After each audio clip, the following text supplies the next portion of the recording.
morning, YouTube viewers. Good morning, Facebook Nation. Good morning to everyone. Good morning to all people, all colors, all races, and all languages. Good morning to everyone around the world.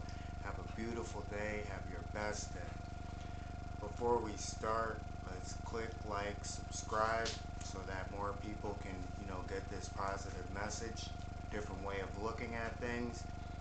And I want to start out also by saying thank you to the new subscribers. We have 3 new subscribers.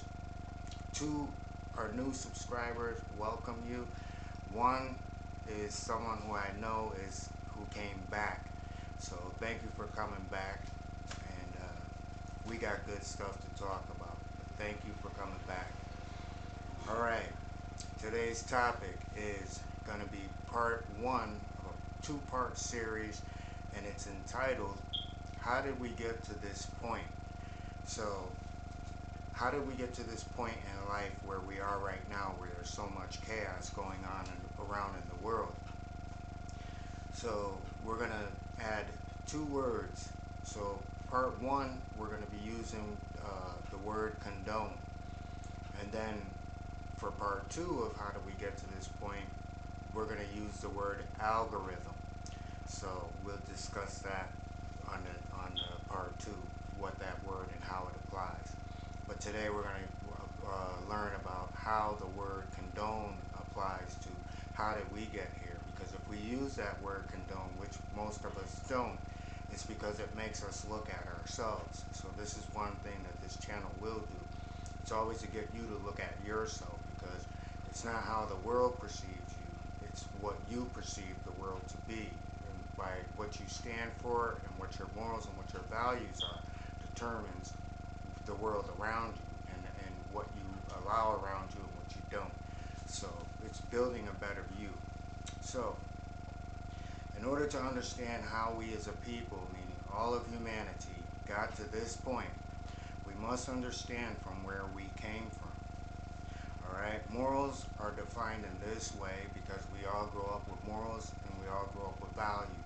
So we're going to discuss morals first, and how the word condone applies to this. Morals are defined in this way: a person's standards or behavior or beliefs concerning what is and is not acceptable for a person to do.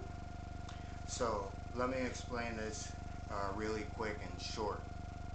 Okay, say we're dealing with someone who's mentally challenged, someone who has no comprehension, someone who cannot express what they feel, what they want. They just there's nothing that's there. So in this way, they're challenged. However,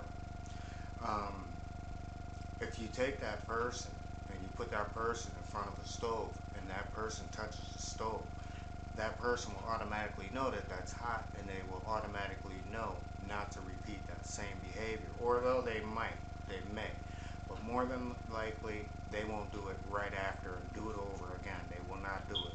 So that tells us that up until a point, we can comprehend the difference between right and wrong, what's good and healthy for you and what's bad for you. But for someone who's challenged, they'll have more difficulty in doing so. That's why they need assistance. So, but the point is that of repeating the action. Okay, so we all know a sacrifice that we all must make in order for change for the better, because if the world is going to change, it has to start from within. One person can change themselves, but they can't change the world. So if enough people change themselves, the world becomes a better place. Okay, so we all understand what's right and what's wrong because of these morals that these standard morals, which crosses culture, colors, which is universal moral laws.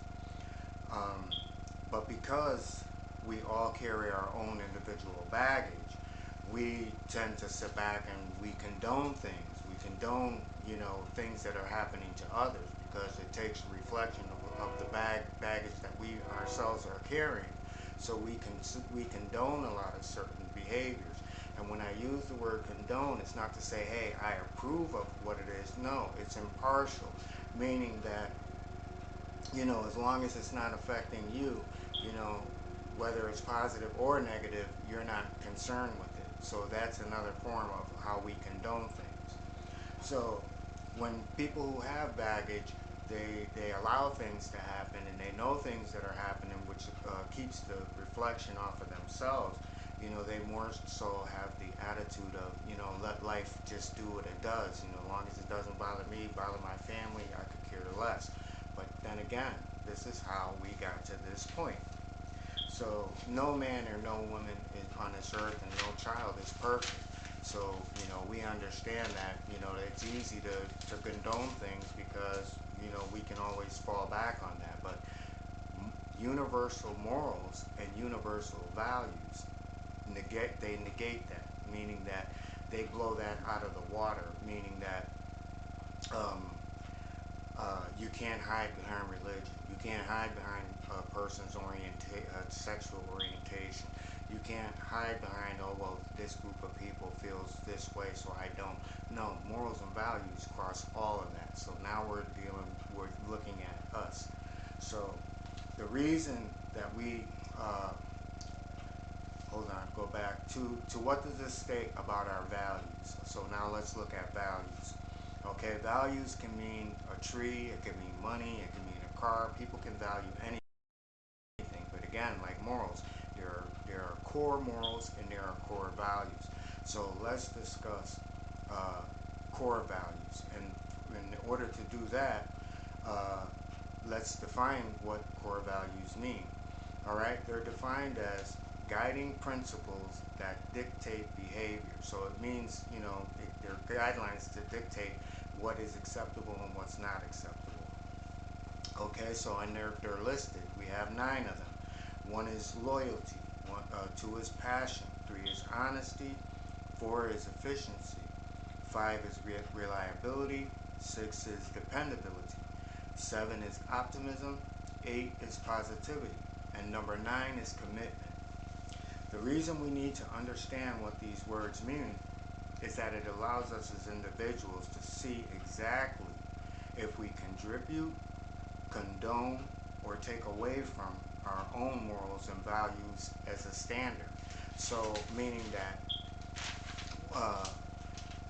we might apply morals and values to our family inside of our home, yet when we walk outside that home, are those values still applicable to what's going on in the outside world? And this is, again, it shows where the breakdown of what we condone outside that door, but what we condone inside our door, that as long as there's a conflict in those morals, there becomes a double standard in morals and values. So therefore, once you walk out that door, it's a toss-up. And what this video is to say is, what you don't condone in your home, don't condone out in the out world. Make your values and morals stand for one, instead of having double standards. That's where change comes in. So many of us will say, yes, I raised my children with sound morals and values, in which you would be correct in saying so. Again, we just discussed it. What you do in your house is to what goes on in the real world. Okay? So, however, morals and values extend to the world around us as well. Remember, once you walk out that door, there shouldn't be a different set of morals and standards that you go by. It should only be one. The one that you wake up with and the one you go to sleep with. The ones you go to sleep with. Okay? So, let us go back to the list of core values. Alright? So now, when we look at the word number 1, loyalty, what we see now in the real world is selfish gain. When you look at passion, what a person might have been passionate about, a hobby or what have you, more now it's more lust or greed. So we look at honesty. We see honesty has been replaced with lying. We look at efficiency, where we see corner cutting, where companies are always trying to get an edge and screwing people over. Reliability has become more or less self-interest. Dependability is more based on availability, if a person is available to do something for you or not. Okay? Instead of being dependable and say, hey, I'll make time, or let's shift it so we can do it at this time because I can definitely help you. Now it's availability. Something comes along that's better, you're just out of the water. So now we look at optimism, we see pessimism. We look at positivity, we see negativity, where more people are prone to go after what's bad than to, look for the things that are good. Okay, and then number 9, we see commitment. Now, commitment has become entitlement. It's, I deserve this, I deserve that. If I help you, then this is what I deserve. Or if I do this favor for you, this is what I deserve. We feel that, we come into a world now where we're entitled. So we've seen the way that the scales have flipped from positive morals and values to negative morals and values once you walk out that door.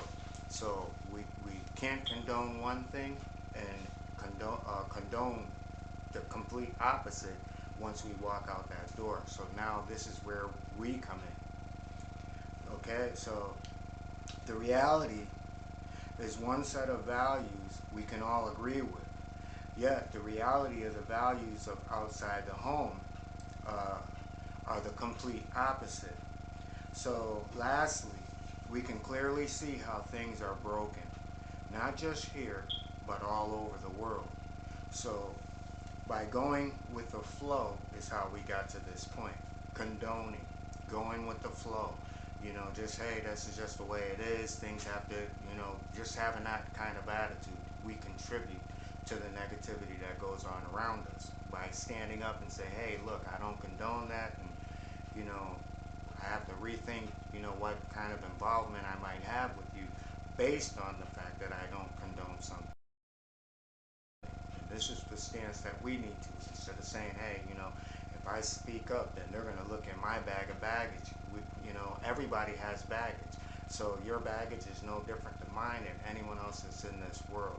It's the fact that, mainstream and society wants you to keep that bag and let you keep on carrying and adding extra bags to you to keep you so weighed down that we never speak up until it's too late. And this is what we're finding out now. But if we cut off that entryway that condones certain behaviors won't be existent around us because we don't stand for it.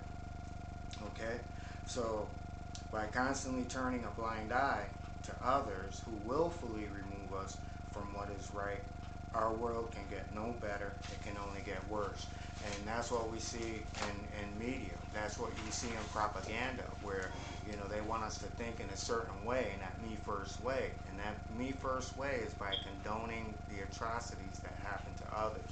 Like last two, I want to say to you before we even stop, a lot has been going on in the world, but has any of us been keeping up with all these child trafficking raids that have been going on? These are in the United States, people, around the country.